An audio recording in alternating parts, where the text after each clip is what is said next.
एक समय की बात है जब साउथ पैसिफिक ओशन में कुछ अनोखी आवाजें गूंज रही थीं।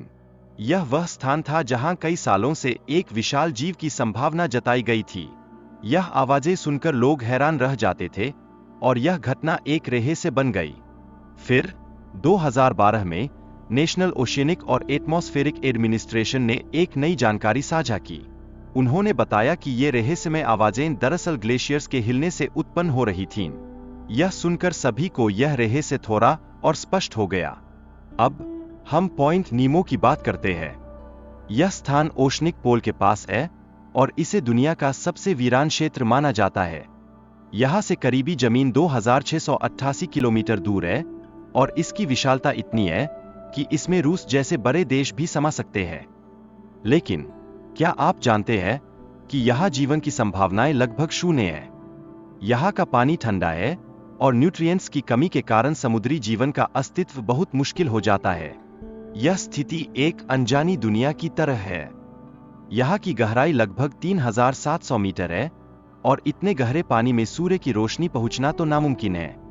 इसलिए यहां फोटोसिंथेसिस की प्रक्रिया नहीं हो पाती और यह क्षेत्र और भी प्राचीन लगता है। पॉइंट नीमो की खोज 1992 में एक कैनेडियन इंजीनियर ने की थी। यह स्थान अंतर्राष्ट्रीय जल में स्थित है और इसलिए इसे किसी एक देश का स्वामित्व नहीं माना जाता।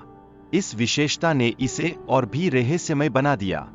और फिर 2001 में रशियन स्पेस स्टेशन मीर को पॉइंट नीमो में गिराया गया था। इसके बाद से अन्य स्पेस एजेंसियां भी इस स्थान का उपयोग मलबे के लिए करने लगीं। यह एक अनोखा प्रयोग था जो अंतरिक्ष के जीवन को दर्शाता है। अब तक पॉइंट नीमो में 260 से ज्यादा स्पेसक्राफ्ट्स का मलबा मौजूद है। यह स्थान भविष्य में अंतर्राष्ट्रीय स्पेस स्टेशन के लिए भी एक डंपिंग ग्राउंड बनने की संभावना रखता है। यह विचार सुनकर यह स्थान और भी दिलचस्प लगने लगता है। इस सब के बीच operation morning light radioactive material की सफाई के लिए शुरू किया गया था। यह एक बड़ा ऑपरेशन था जिसमें किसी को भी नुकसान नहीं हुआ। यह जानकर हम सभी को राहत मिलती है कि ऐसे कार्य सुरक्षित तरीके से किए जाते हैं। लेकिन एक कहानी और भी है। लोटी विलियम्स पर डेल्टा 2 रॉकेट का टुकड़ा गिरा था। यह घटना हमें बताने आई कि स्पेस ऑब्जेक्ट्स का गिरना कितना खतरनाक हो सकता है। ऐसे अनुभव हमें चेतावनी देते हैं और हमारी सुरक्षा के महत्व को समझाते हैं। स्पेसक्राफ्ट को क्रैश करने से पहले इंजीनियर्स द्वारा थ्रस्टर्स को सावधानीपूर्वक एक्टिवेट किया जाता है। यह प्रक्रिया सटीकता से पॉइंट नीमो की दिशा में की जाती है। इससे हमें यह सोचने पर मजबूर होना पड़ता है कि विज्ञान किस प्रकार से हमारे जीवन को सुरक्षित रखता है। अगर मलबा आबादी पर गिरे तो यह गंभीर नुकसान कर सकता है। इसलिए इस क्षेत्र से शिप्स को दूर रहना पड़ता है। यह सच है कि पॉइंट नीमो एक ऐसा क्षेत्र है जहां इंसान और समुद्री जीव नहीं रहते।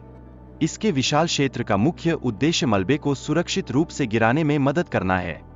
यह सब जानकर हमें यह एहसास होता है कि यह स्थान कितनी अनूठी भूमिका निभाता है। लेकिन पॉइंट नीमो में मदद पहुंचाना आसान नहीं है। हेलीकॉप्टर्स की पहुंच भी सीमित है। यहां रिसर्च करना वैज्ञानिकों के लिए एक बड़ी चुनौती होती है और यह हमें बताता है कि यह जगह कितनी विशेष और रहस्यमय है। इस प्रकार पॉइंट नीमो की कहानी एक अद्भुत यात्रा है जो हमें समुद्र के गहराइयों और अंतरिक्ष के रहस्यों की ओर ले जाती है। यह हमें सिखाती है कि हमारे चारों ओर की दुनिया कितनी विविध और जटिल है।